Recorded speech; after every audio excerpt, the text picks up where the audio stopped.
بسم اللہ الرحمن الرحیم۔ سامعین محترم، السلام علیکم ورحمۃ اللہ وبرکاتہ۔ سامعین کرام، آج ہم جسمانی کمزوری کا علاج قرآن سے بتا رہے ہیں۔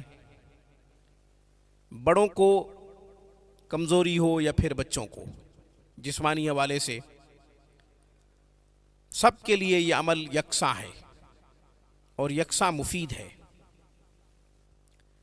کوئی بچہ کمزور ہے، ویکنس بڑھتی جا رہی ہے، کمزوری بڑھتی جا رہی ہے، خون کی کمی بھی بتائی ہے ڈاکٹرز نے، خوراک فائدہ نہیں دے رہی، ادویات بھی استعمال کر کے آپ دیکھ چکے ہیں، پھر بھی فائدہ نہیں ہو رہا، تو آپ یہ عمل کریں، قرآن کو اپنا آسرا بنائیں، قرآن کو اپنا سہارا بنائیں۔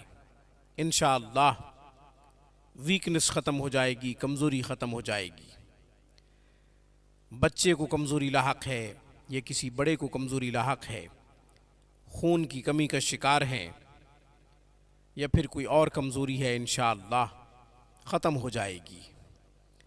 ہم نے جسمانی کمزوری کے لیے پارہ نمبر 30 سے سورۃ التین کا انتخاب کیا ہے۔ اس سورۃ مبارکہ کو 11 دفعہ پڑھیں، پڑھ کر پانی پہ دم کریں، مریض کو پلا دیں، مریض بڑا ہے تو بھی پلا دیں، بچہ ہے تو بھی پلا دیں، کھانے کی اشیاء پہ بھی دم کر کے آپ کھلا سکتے ہیں۔ 11 دفعہ سورۃ مبارکہ کو پڑھیں، پڑھ کر دم کریں، تب تک یہ عمل جاری رکھیں روزانہ کی بنیاد پہ بلا ناغہ، جب تک کمزوری ختم نہ ہو، ویکنس ختم نہ ہو۔ اب سورۃ التین کی تلاوت سماعت کیجئے، عمل کیجئے، اللہ سب کو تندرست رکھے۔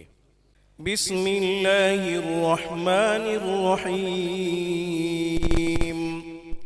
والتین والزیتون وطور سینین وهذا البلد الامین۔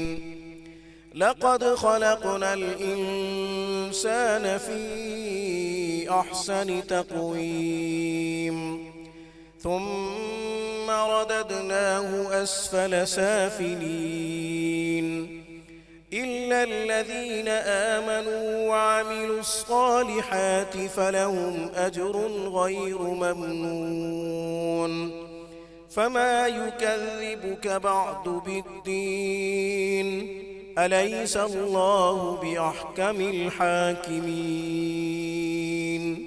آج کی ویڈیو میں بس اتنا ہی۔ اقول قولی ھذا واستغفر اللہ، وآخر دعوانا ان الحمد للہ رب العالمین۔